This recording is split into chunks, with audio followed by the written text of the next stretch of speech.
जब जब भारत के वीरों की कथा सुनाई जाएगी, रिजांगला की गौरव गाथा सबसे पहले आएगी। वीर अहीरों की वो गाथा आंखें नम कर जाएगी। 18 नवंबर 1962 का भारत चीन युद्ध। जब सब लोग जानते हैं लेकिन कोई भी उस युद्ध को, उस दौर को याद नहीं करना चाहता था। वजह साफ थी, उस युद्ध ने हमें बहुत गहरे जख्म दिए थे। यह एक कड़वा सच है।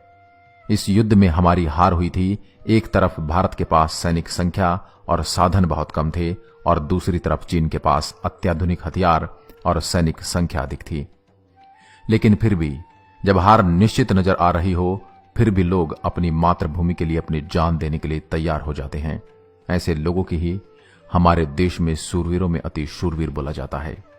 18 नवंबर 1962 दीपावली का दिन। रिजांगला का युद्ध 13 कुमाऊं रेजिमेंट के 124 यादव सैनिकों ने मेजर शैतान सिंह के नेतृत्व में 1300 चीनी सैनिकों को मार गिराया था। करीब 3000 सैनिकों को बुरी तरह से घायल कर उन्हें पीछे हटने पर मजबूर कर दिया था। मैदानी क्षेत्रों से गए हमारे सैनिकों के लिए हालात अनुकूल नहीं थे।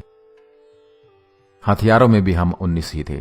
परीक्षा की घड़ी 17 नवंबर की रात तब आई थी जब तूफान के कारण रिजांगला की बर्फीली चोटी पर मोर्चा संभाल रहे इन जवानों का संपर्क बटालियन मुख्यालय से टूट गया। मेजर शैतान सिंह ने 124 सैनिकों से पूछा, अब क्या करना चाहिए? तो वीर अहीरों ने जवाब दिया कि मेजर साहब, हम हिंदुस्तानी हैं। अगर हम युद्ध में पीछे हट गए तो हमारी मां के दूध का अपमान होगा। जब तक शरीर में जान है हम युद्ध लड़ेंगे। मरने के बाद भी हमारे हाथ से बंदूकें नहीं छूटेंगी। सैनिकों की बात सुनकर मेजर भाटी भी जोश में आ गए। विषम परिस्थितियों के बीच ही 18 नवंबर को तड़के 4 बजे युद्ध शुरू हो गया, लेकिन किसी को इसकी सूचना नहीं मिल पाई। 18,000 फीट ऊंची पोस्ट पर हुए युद्ध में वीरता के सामने चीनी सेना कांप उठी थी। भारतीय सेना के पास हथियार बहुत कम और इतने अत्याधुनिक भी नहीं थे, लेकिन चीनी सेना के पास बहुत अधिक संख्या में सैनिक थे और हथियार बहुत ज्यादा और अत्याधुनिक थे। लेकिन इसके बावजूद मेजर शैतान सिंह और उनके 124 सैनिक उन 3000 सैनिकों पर भारी पड़े। भारतीय सैनिक चीनी सैनिकों को चींटियों की तरह मसलते जा रहे थे। उन 124 यादव वीरों ने चीनी सैनिकों को उठा उठाकर पत्थरों पर पटक पटक के मार दिया। और फिर जब यह युद्ध लड़ रहे थे तो सामने चीन के 5000 सैनिक और इधर भारत के 124 सैनिक। 2000 चीनी सैनिकों को भारतीय सैनिकों ने मौत के घाट उतार दिया। जब चीनी सेना थोड़ा पीछे हटने लगी तो उन्हें चीनियों को लगने लगा कि यह जो 124 भारतीय सैनिक दिख रहे हैं, 124 नहीं बड़ी संख्या में है, क्योंकि उन्होंने हमारे 2000 सैनिकों को मौत के घाट उतार दिया। लेकिन भारतीय सैनिक बस 124 वीर अहीर ही थे। लेकिन एक एक भारतीय सैनिक बहुत ज्यादा सैनिकों पर भारी पड़ता था। जब वह युद्ध लड़ रहे थे, इसी बीच मेजर शैतान सिंह जी को गोली लग गई।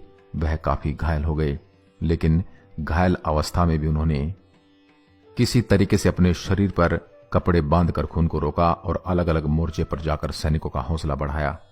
यादव वीरों, हम क्षत्रिय हैं और हर क्षत्रिय को उसकी मां मातृभूमि पर बलिदान होने के लिए जन्म देती है। आज इस मातृभूमि का कर्ज अदा कर दिखा दो इन चीनियों को। जब तक हमारे शरीर में जान है, यह उंगलियां ट्रिगर पर से नहीं हटेंगी। इसके बाद मेजर शैतान सिंह वीरगति को प्राप्त हो गए।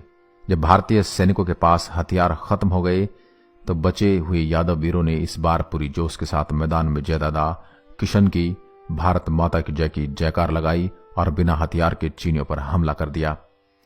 चीनियों को कोई मुक्के से मार रहा था, कोई उठा उठाकर पत्थर पर पटक रहा था। उन 124 में से 114 शहीद भारतीय जवानों में किसी के पीठ पर गोली नहीं लगी थी।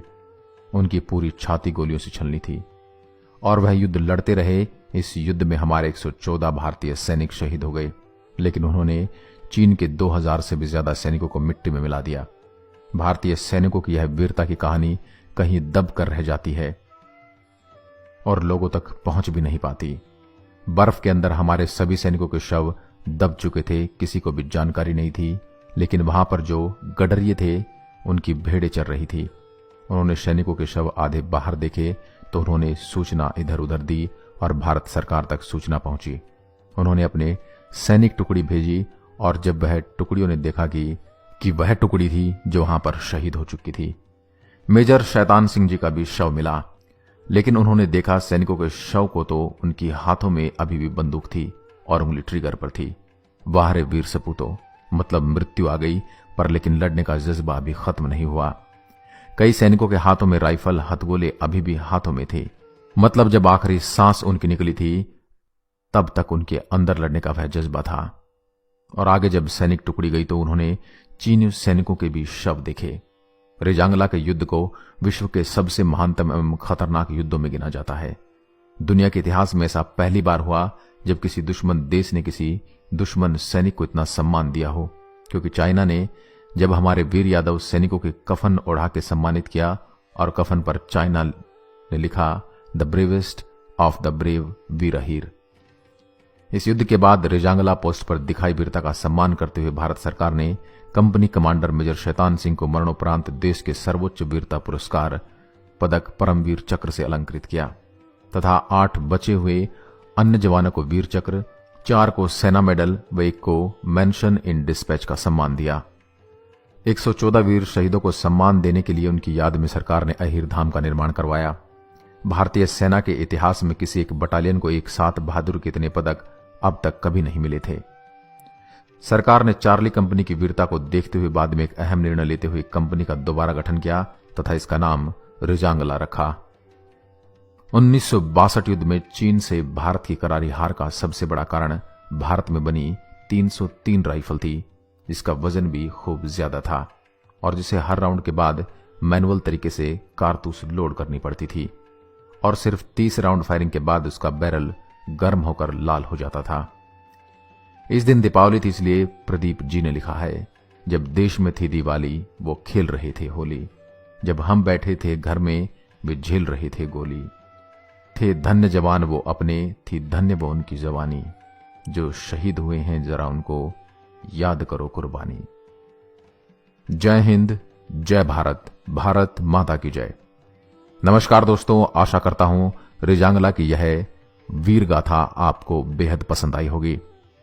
ऐसे ही अन्य वीडियोस के लिए आप हमारे चैनल शब्दबाण को लाइक करें, शेयर करें, सब्सक्राइब करें। एक बार फिर आपसे मुलाकात होगी एक और ऐसी ही वीर गाथा के साथ। तब तक के लिए नमस्कार, जय हिंद, जय भारत, जय जवान।